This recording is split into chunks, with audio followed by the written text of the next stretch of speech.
Hello viewers, আমাদের নতুন আরও একটি এক্সপ্লেনেশনে আপনাদের স্বাগতম। একবার ভেবে দেখুন তো, একটি ছেলের অবস্থা কেমন হবে যখন সে জানতে পারবে তার বাবা একটি লজ চালায় আর সেই লজে টাকার বিনিময়ে মেয়েরা পতিতাবৃত্তি করত।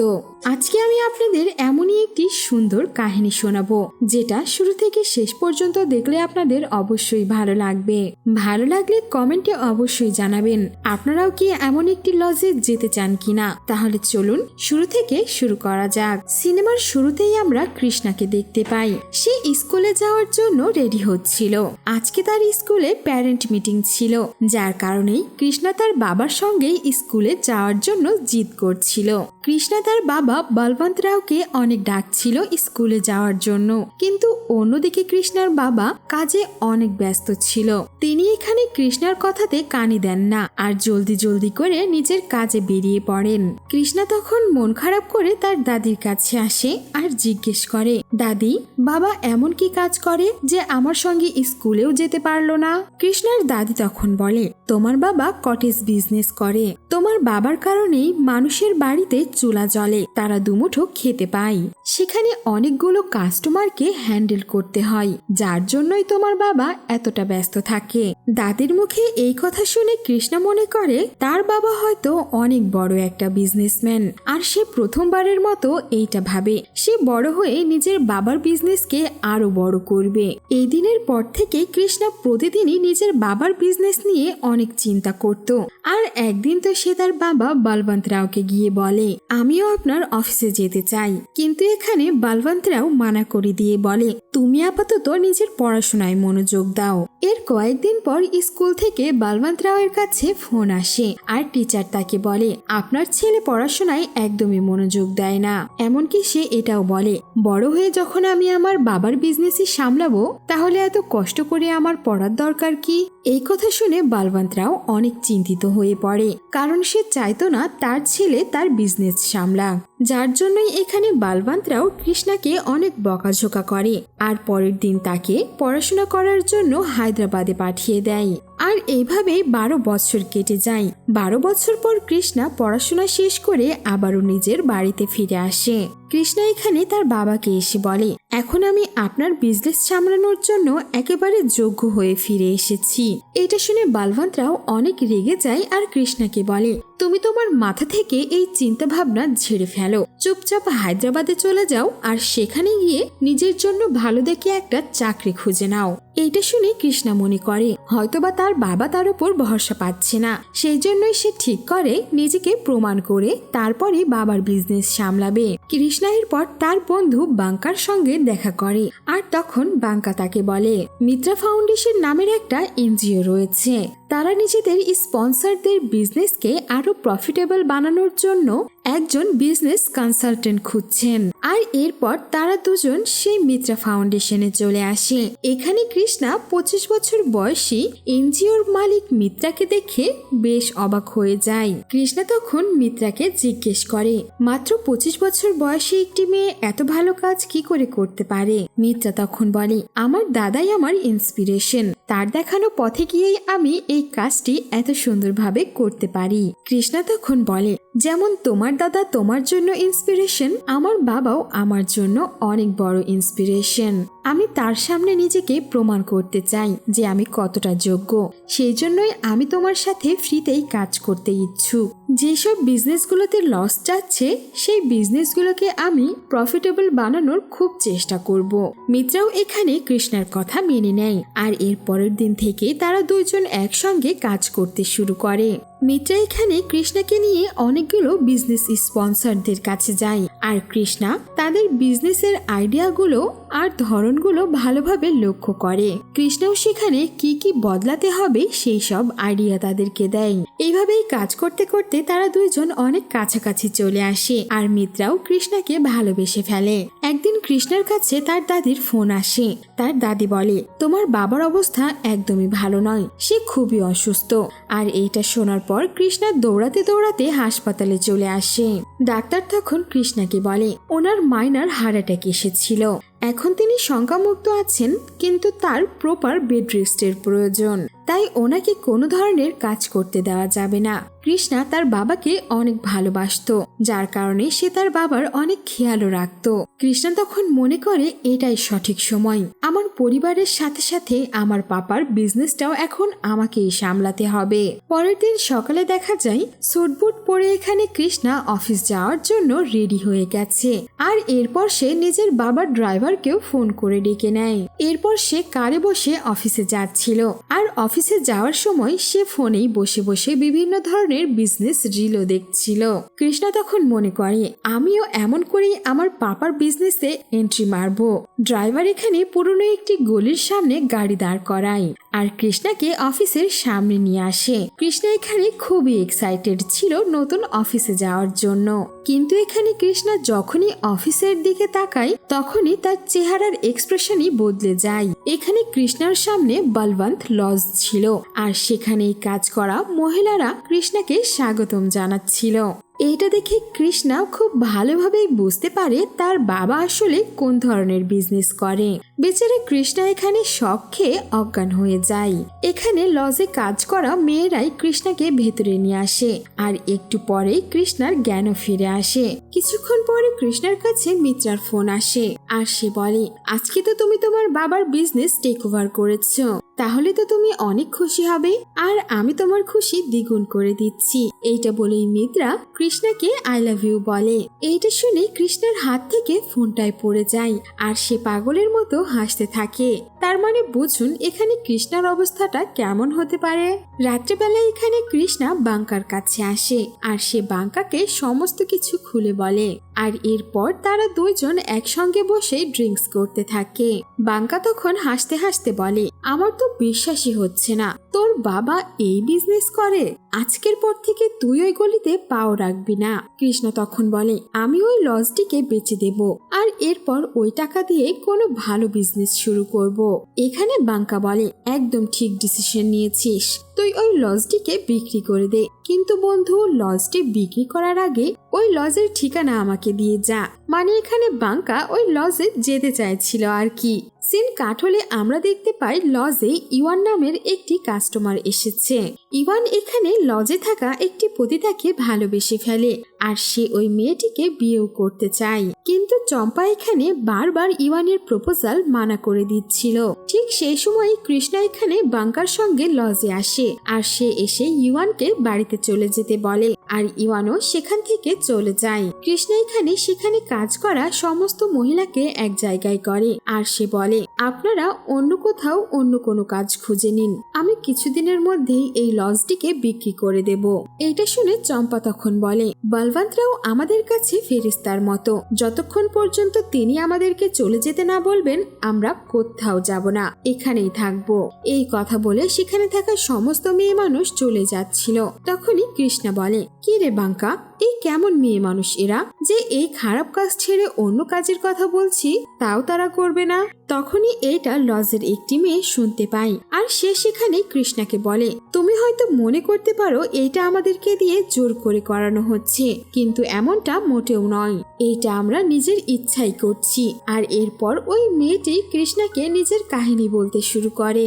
সে বলে আমার যখন 15 বছর বয়স ছিল তখন আমার গ্রামের একটি মেলা দেখতে আমি যাচ্ছিলাম। ঠিক সেই সময়ে আমারই আপন কিছু মানুষ আমাকে কিডন্যাপ করে, আর এরপর মুম্বাইয়ের রেড লাইট এরিয়াতে বিক্রি করে দেয়। কিছুদিনের মধ্যে রেস্কিউ টিম আমাকে উদ্ধার করে, কিন্তু আমি যখন আবারও আমার গ্রামে ফিরে যাই সেখানে আমার জন্য সবকিছুই বদলে গিয়েছিল। আমার নিজের পরিবারের মানুষজন আমাকে গ্রহণ করতে না করে দেয়, কিন্তু এই সবকিছুতে আমার কি দোষ ছিল? মানুষ আমার শরীরকে ভোগ করলো, পতিতালয়ের মালিক টাকা কামালো, কিন্তু এই সবকিছুতে আমার কি লাভ হলো? আমাদের সামনে শুধু সমাজের বড় বড় মানুষরা নিজেদের কাপড়ই খোলে না, নিজেদের মুখের উপরে থাকা ভালো মানুষের মুখোশটাও খুলে ফেলে। তাহলে তুমিই বলো এখানে ভুল কে? কৃষ্ণার কাছে এখানে ওই মেয়েটির প্রশ্নের কোনোই উত্তর ছিল না, আর এরপর কৃষ্ণা বাড়িতে চলে আসে। কিন্তু এখানে কৃষ্ণা তার বাবাকে অনেক ঘৃণা করতে শুরু করে, এমনকি সে রেগে মেগে নিজের বাবার সঙ্গে কথা বলাও বন্ধ করে দেয়। এইভাবে বেশ কয়েকটা দিন কেটে যায়। আর এদিকে কৃষ্ণার মনে ভয় ঢুকতে শুরু করে, যদি মিত্রা তার বাবার বিজনেসের কথা জানতে পারে তাহলে তো তাকে ছেড়েই চলে যাবে। যার কারণে কৃষ্ণা যে কোনো উপায়ে হোক না কেন এই লজটি বিক্রি করতে চাচ্ছিল। একটি ব্রোকারের সাহায্যে কৃষ্ণা এখানে এই এরিয়ার গুন্ডা দুর্গারাওয়ের সঙ্গে দেখা করতে যায়। ওই ব্রোকারটি কৃষ্ণাকে বলেছিল দুর্গারাও নাকি ফ্যামিলি সেন্টিমেন্টকে অনেক রেসপেক্ট করে। এদিকে ব্রোকার যেমনটা কৃষ্ণাকে শিখিয়ে দিয়েছিল, কৃষ্ণাও ঠিক সেই রকমই ফ্যামিলি সেন্টিমেন্টের একটি মিথ্যা গল্প দুর্গারাওকে শোনায় আর তাকে লজ কেনার জন্য মানিয়েও নেয়। দুর্গারাও তখন কৃষ্ণাকে বলে, এখন তো ইলেকশন চলছে, যার জন্য আমি অনেক ব্যস্ত, কয়েকদিন পর আমি সেই প্রপার্টিতে গিয়ে সেটি কিনে নেব, সেই অবধি তুমি ওই প্রপার্টির অনেক যত্ন করো। কৃষ্ণা এখানে মনে করছিল এখন হয়তোবা তার সব সমস্যার সমাধান হয়ে গেছে, কিন্তু পরের দিনই কৃষ্ণার উপরে নেমে আসে আরো একটি বড় সমস্যা। সকাল সকাল এখানে কৃষ্ণার কাছে মিত্রার ফোন আসে আর মিত্রা কৃষ্ণাকে বলে, আমার কাছে একটি লজের খবর এসেছে, সেখানে নাকি মেয়েদের দিয়ে খারাপ কাজ করানো হয়। মিত্রা এখানে এনজিওর তরফ থেকে ওই মেয়েদের সঙ্গে দেখা করতে চাচ্ছিল।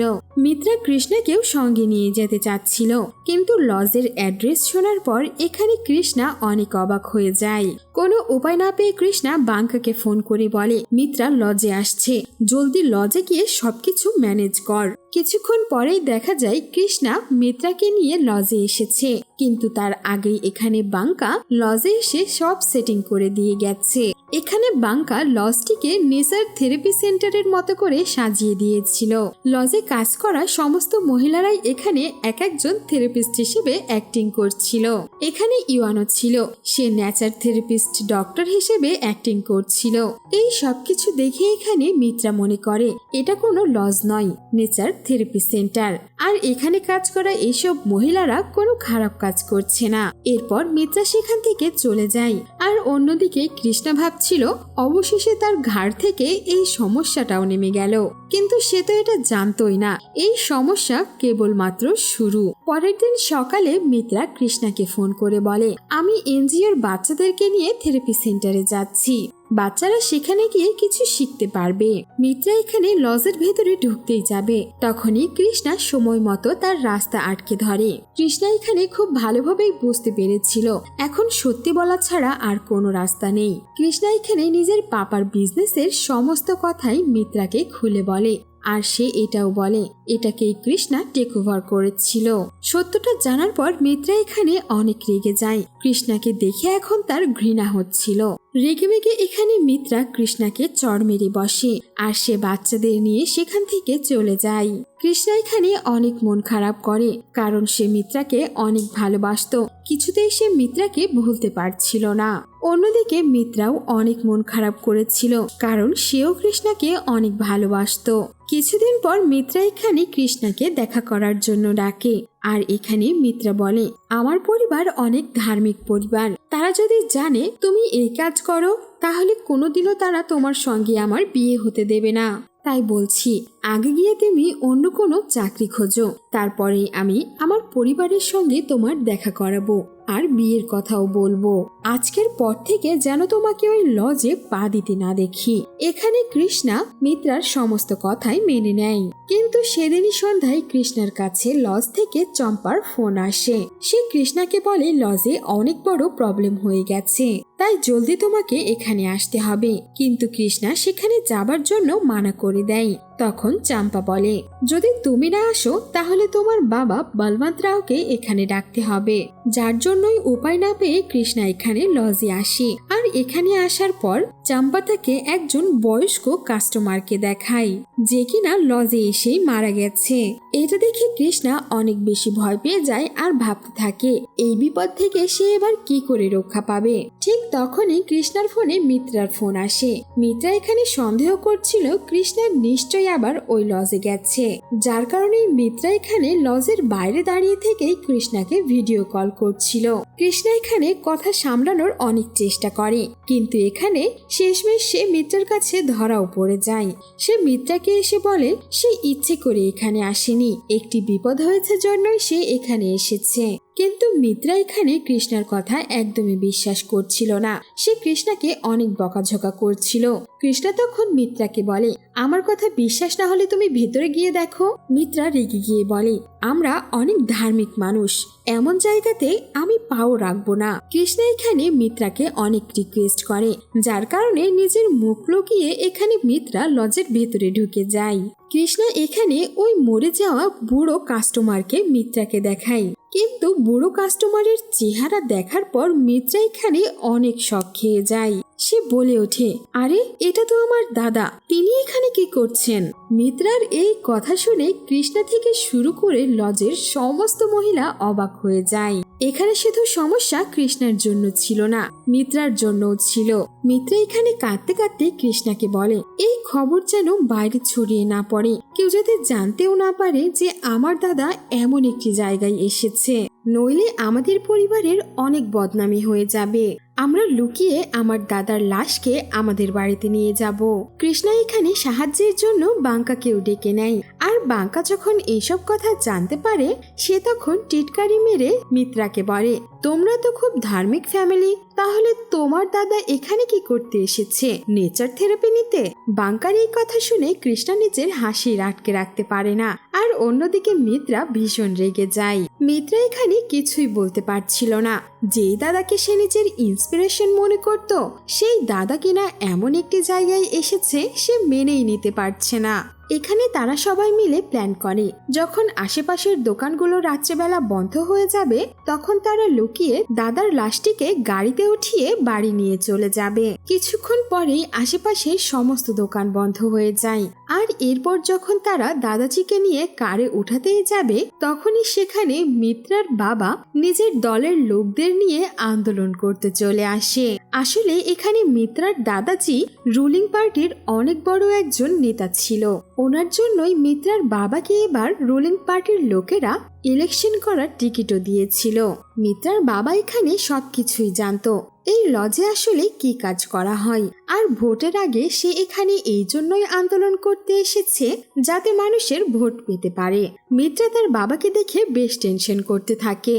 আর অন্যদিকে মিত্রার বাবা পুরো লজটিকেই দলবল নিয়ে ঘিরে ফেলেছিল। কৃষ্ণাও এখানে বুঝতেই পারছিল না এখানে কি করবে সে। তখনই সেখানে থাকা একটি মেয়ে বলে এই সমস্যার সমাধান শুধুমাত্র একজনই করতে পারে, আর সে হলো বলবন্ত রাও। এরপরে তারা বলবন্ত রাওকেও লজে ডাকে আর সমস্ত সিচুয়েশন তাকে বুঝিয়ে বলে। এরপর বলবন্ত রাও বাইরে যায় মিত্রার বাবার সঙ্গে কথা বলতে। তিনি গিয়ে মিত্রার বাবাকে বলে আপনার বাবা এখানে লজে একটি মেয়ের সঙ্গে দেখা করতে এসেছিল, কিন্তু কোনো কারণবশত তিনি মারা গেছেন। আর আপনার মেয়েও লজের ভেতরেই আছে।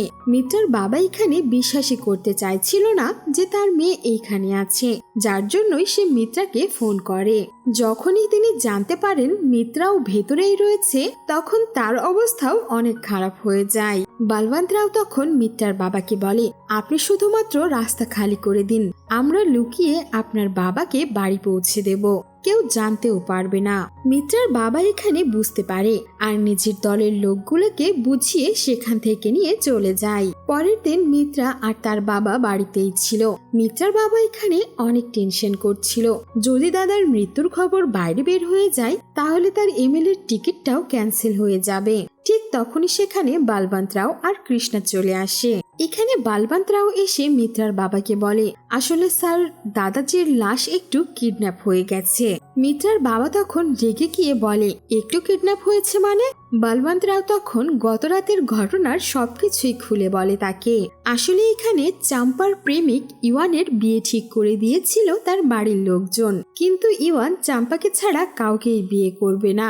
আর অন্যদিকে চাম্পা ইওয়ানকে বিয়ে করতে চায় না, যার জন্যই গতকাল রাতে ইওয়ান চম্পাকে কিডন্যাপ করতে আসে, কিন্তু অন্ধকারে সে ভুলবশত চম্পার জায়গায় দাদাজির লাশকে নিয়ে চলে গেছে।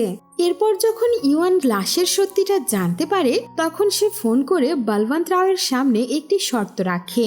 ইওয়ান বলে 2 দিন পর আমার এঙ্গেজমেন্টের ডেট ঠিক হয়েছে, তার আগেই তুমি চম্পাকে নিয়ে আমার বাড়িতে এসে এঙ্গেজমেন্টের ডেট ঠিক করো আর আমার বিয়ে করিয়ে দাও, তারপরেই আমি দাদার লাশ ফেরত দেব। কিন্তু এখানে এর চাইতেও বড় প্রবলেম ছিল, ইভান এখানে লোকাল গুন্ডা সেই দুর্গা রাওয়েরই ছেলে ছিল। এদিকে দুর্গা রাও আর মিত্রার পরিবারের আগে থেকেই শত্রুতা ছিল। মিত্রার বাবাও এখানে বলবন্ত রাওকে 2 দিনের সময় দিয়ে বলে, তুমি যদি 2 দিনের ভেতরে আমার বাবার লাশকে ফেরত নিয়ে না আসো তাহলে আমি ওই লজের ওপর বুলডোজার চালিয়ে দেব। লজে এসে সবাই মিলে চম্পাকে বোঝাতে শুরু করে ইওয়ানকে বিয়ে করার জন্য, কিন্তু চম্পা এখানে ইওয়ানকে বিয়ে করতে একদমই রাজি হচ্ছিল না, যার জন্যই এখানে কৃষ্ণা আর বলবন্ত রাওয়ের কাছে কোনো উপায় ছিল না। তখন কৃষ্ণা চম্পাকে বলে, আমরা তোমার বিয়ের কথা বলে সেই বাড়িতে ঢুকবো। ইওয়ানের বাবা দুর্গা রাও বিয়ের জন্য মানুক বা না মানুক, তুমি কোনোভাবে ইওয়ানকে রাজি করাবে যাতে মিত্রার দাদার লাশ সে ফেরত দিয়ে দেয়। আর এরপর এখানে দেখা যায় মিত্রা, কৃষ্ণা আর তার পুরো পরিবার সঙ্গে লজের সমস্ত মহিলারা এক পরিবার হয়ে দুর্গা রাওয়ের বাড়িতে যায়। কৃষ্ণা এখানে দুর্গা রাওকে নিজের পরিবারের সঙ্গে পরিচয় করিয়ে দেয়। কৃষ্ণা এখানে আবারও দুর্গা রাওকে ফ্যামিলি সেন্টিমেন্টের মিথ্যা একটি গল্প শুনিয়ে দেয়। কৃষ্ণা এখানে লজে কাজ করা সমস্ত মেয়েদেরকে নিজের পরিবার বলে পরিচয় করিয়ে দেয়, আর এইটা দুর্গা রাওয়ের অনেক ভালো লাগে। আর এরপর দুর্গা রাও বিয়ের জন্য রাজি হয়ে যায়। দুর্গা রাও বলে, যতদিন না পর্যন্ত বিয়ে হচ্ছে আপনারা সবাই মেহমান হয়ে আমাদের বাড়িতেই থাকবেন, যাতে করে আমাদের মধ্যেকার সম্পর্ক আরো বেশি মজবুত হতে পারে। এখানে তারা সবাই মিলে দুর্গা রাওয়ের বাড়িতেই থাকতে শুরু করে, আর তারা বিভিন্ন দলে ভাগ হয়ে গিয়ে দাদার লাশকে পুরো বাড়িতে খুঁজতে থাকে। এখানে বলবন্ত রাও দাদার লাশটিকে খুঁজে ফেরত দিতে চায় আর নিজের লজকেও বাঁচাতে চায়। অন্যদিকে দেখা যায় কৃষ্ণা এখানে ইওয়ানের সঙ্গে বসে ড্রিঙ্কস করছিল। কথা বলতে বলতে এখানে কৃষ্ণা বুঝতে পারে ইওয়ান এখনো নিজের বাবাকে অনেক বেশি ভয় পায়। কৃষ্ণা তখন ইওয়ানকে বলে, আমিও আমার বাবাকে অনেক ভালোবাসতাম, কিন্তু যেদিন থেকে আমি ওনার বিজনেস মানে এই লজের কথা জানতে পেরেছি সেই দিন থেকে কেন জানি তাকে দেখলেই আমার ঘৃণা করে। কৃষ্ণা এখানে একদমই বুঝতে পারেনি যে তার বাবা পাশে দাঁড়িয়ে থেকেই তার এই সমস্ত কথা শুনে ফেলেছে। নিজের ছেলের মুখে নিজের প্রতি এত ঘৃণার কথা শুনে বলবন্ত রাওয়ের চোখে পানি চলে আসে, কিন্তু সে চুপচাপ সেখান থেকে চলে যায়। পরের দিন সকালবেলা কৃষ্ণার কথা মতো চম্পা এখানে ইওয়ানের সঙ্গে কথা বলতে আসে। ইওয়ান তখন চম্পাকে নিজের সমস্ত মনের কথা খুলে বলে। সে বলে, আমি অনেক ডিপ্রেশনে ছিলাম, আমি মরতে চাইতাম, কিন্তু মরার আগে নিজের জীবনের কিছু স্বপ্ন আমি পূরণ করতে চাই, যার কারণেই আমি প্রথমবার লজে গিয়েছিলাম আর সেখানেই তোমাকে দেখতে পাই। আজকে আমি তোমার জন্যই বেঁচে আছি, কিন্তু তুমি যদি আমাকে বিয়ে করতে না চাও তাহলে এই বিয়েতে মানা করে দিতে পারো, আমি দাদার লাশটিকে ফেরত দিয়ে দেব। চম্পা এখানে খুব ভালো করেই বুঝতে পারে যে ইওয়ান তাকে সবকিছু জানার পরেও সত্যিকারের ভালোবাসে, যার কারণে সে এবার সত্যি বিয়েতে রাজি হয়ে যায়। আর এরপরে এঙ্গেজমেন্টের প্রস্তুতি শুরু হয়ে যায়। লজের সমস্ত মেয়েরা রীতিরিওয়াজ মেনেই এঙ্গেজমেন্টের প্রস্তুতি নিচ্ছিল। এই সবকিছু দেখে কৃষ্ণা বেশ অবাক হয়ে যায় আর ভাবে, এইসব মহিলাদের আবার এই সমস্ত রীতিনীতির কথাও জানা আছে, কিভাবে সম্ভব? তখনই সেখানে একটি মেয়ে এসে বলে, আমরা কোনো এলিয়েন না, আমরাও এই দেশেই থাকি। আর এরপরে এখানে খুব সুন্দর করে দুজনের এঙ্গেজমেন্ট হয়ে যায়। কিন্তু একটু পরে সেখানে এরিয়ার এসআই প্রতাপ চলে আসে। তাকে দেখে এখানে কৃষ্ণা আর তার বাবা অনেক ভয় পায়। চম্পাও এখানে ইওয়ানকে বলে, এসআই আমাদের ব্যাপারে সবকিছু জানে, যদি সে তোমার বাবাকে বলে দেয় তাহলে কি হবে? এইটা শুনে ইওয়ানও অনেক ভয় পায়। এসআই যখন কাছে এগিয়ে আসে তখন ইওয়ান বলে, আমাকে ধরে নিয়ে যান স্যার। কিন্তু এসআই এখানে নতুন জুটিকে শুধুমাত্র শুভকামনা জানিয়ে চলে যাচ্ছিল। তখনই কৃষ্ণা তাকে ডেকে বলে। অবাক হয়ে সে জিজ্ঞেস করে, আপনি তো সবকিছু জানেন, তারপরেও আপনি কিছু বললেন না কেন? তখনই সেই এসআই কৃষ্ণাকে বলে, তুমি তোমার বাবার আসল সত্যটা জানো না জন্যই এমনটা বলছো। যদি জানতে চাও তাহলে তোমার দাদিকে গিয়ে জিজ্ঞেস করো, তিনি তোমাকে সব বলে দেবেন। আসলে প্রতাপ যখন অনেক ছোট ছিল তখন প্রতাপের বাবা তার মাকে বের করে দিয়েছিল। প্রতাপের মায়ের কাছে থাকার কোনো জায়গা ছিল না, যার কারণেই নিজের সন্তানকে বড় করতে সে এই লজে এসে কাজ করতে শুরু করে। কিন্তু বলবন্তরাও এখানে ভাবে ছোট্ট বাচ্চা যখন বড় হবে, সবকিছু বুঝবে, তখন নিজের মাকেই সে ঘৃণা করবে। যার কারণেই বলবন্তরাও এখানে প্রতাপকে পড়াশোনা করানোর জন্য বাইরে পাঠিয়ে দেয়, যাতে করে সে পড়াশোনা করে একটি ভালো মানুষ হিসেবে গড়ে উঠতে পারে। এরপর কৃষ্ণা নিজের দাদিকে এসে জিজ্ঞেস করে। তখন তার দাদি বলে, আসলে বলবন্তের বাবা একজন নেশারু ছিল। বলবন্ত যখন ছোট ছিল তখন তার বাবা তাকে নিয়েই এই লজে এসেছিল একটি মেয়ের সঙ্গে দেখা করতে, কিন্তু ওর কাছে টাকা ছিল না, যার কারণেই সে নিজের ছেলেকেই এখানে বন্ধক রেখে গিয়েছিল আর বলেছিল, আমি টাকা নিয়ে আসব আর নিজের ছেলেকে নিয়ে যাব। কিন্তু সে কোনোদিনই আর ফিরে আসেনি। সেখানে থাকা সমস্ত মহিলারাই বলবন্তকে ধীরে ধীরে বড় করতে শুরু করে। কৃষ্ণার দাদিও তাদের মধ্যেরই একজন ছিল। বলবন্ত বড় হবার পর সে নিজেও এই কাজটি আর করতে চাইতো না। সে অনেকগুলো বিজনেস করার ট্রাই করেছে, কিন্তু প্রতিবারই ব্যর্থ হয়েছে। আর সে যদি এই কাজটা ছেড়ে দিত, তাহলে সমস্ত মহিলারাই আবার না খেয়ে মারা যেত। এইসব কথা শুনে কৃষ্ণা আজকে নিজের ভুল বুঝতে পারে। সে বুঝতে পারে তার বাবা ইচ্ছে করে নয়, শুধুমাত্র এই মেয়েদের জীবন বাঁচানোর জন্যই এই কাজ করছে। কৃষ্ণা ওর বাবার কাছে ক্ষমা চায়। তখন বলবন্তরাও বলে, যেই কাজ তোমার পছন্দ নয় সেই কাজ তোমাকে করতে হবে না। ওই লজটিকে তুমি বিক্রি করে দাও, আর যেই কাজটা তোমার ভালো লাগে সেই কাজটাই তুমি করো। কৃষ্ণা এখানে আবারও নিজের বাবাকে নিজের হিরো মানতে শুরু করে। এখানে তারা দাদাজির লাশটাকে মিত্রার বাবাকে দিয়ে দেয়, আর এরপর সমস্ত সমস্যাই সমাধান হয়ে যায়। কৃষ্ণাও এখানে বুঝতে পারে যদি সে লজটিকে বিক্রি করে দেয় তাহলে সমস্ত মেয়েরাই বেরোজগার হয়ে যাবে, যার কারণে সে লজটিকে আর বিক্রি করতে চায় না। কিন্তু সে এই লজে আর খারাপ কাজও হতে দেবে না। এরপর সে ওই লজটিকে কেয়ার সেন্টারে পরিবর্তন করে দেয়। লজের মেয়েরা এখানে বয়স্ক লোকদের খেয়াল রাখত, যাদের ছেলে মেয়েরা চাকরি করত বা বিদেশে থাকতো। এখানে সবাই অনেক খুশি ছিল। আর এর কয়েকদিন পর মিত্রা এখানে কেয়ার সেন্টারে আসে। তখন কৃষ্ণা মিত্রাকে জিজ্ঞেস করে, তুমি তোমার এত ধার্মিক বাবাকে আমাদের বিয়ের বিষয়ে রাজি করলে কি করে? তখনই মিত্রা বলে, ব্ল্যাকমেল করে। আমি বলেছি যদি তিনি আমার বিয়ে তোমার সঙ্গে না দেয় তাহলে আমি দাদার মৃত্যুর আসল রহস্য সবাইকে বলে দেব। আর এরপর তিনিও রাজি হয়ে গেছেন। কৃষ্ণাও এখানে অনেক খুশি হয়ে যায়। আর এই সিনের সঙ্গে সঙ্গেই শেষ হয়ে যায় আমাদের আজকের সিনেমার গল্প। সো ভিউয়ার্স, কেমন ছিল আমাদের আজকের এই এক্সপ্লেনেশন তা অবশ্যই আমাদের কমেন্ট বক্সে জানিয়ে দিতে ভুলবেন না। ধন্যবাদ।